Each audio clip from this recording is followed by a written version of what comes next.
hozir kelib ozgina xursand bo'ldim nimadan?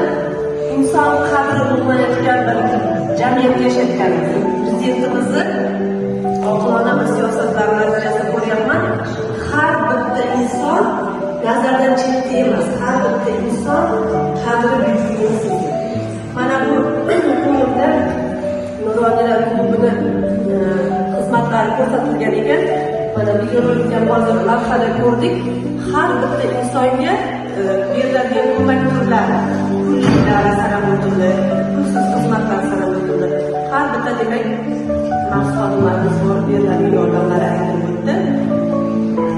Avvalo hech kim kasal bo'lmasin, hammamiz sog' bo'laylik, ko'makka muhtoj bo'lmaylik avvalambor, lekin o'sha ko'makka muhtoj bo'lgan insonimiz ham e'tiborda.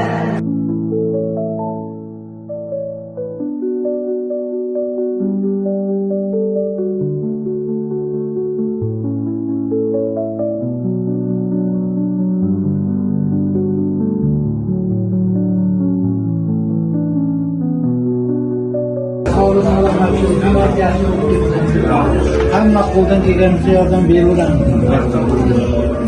Qavmiylar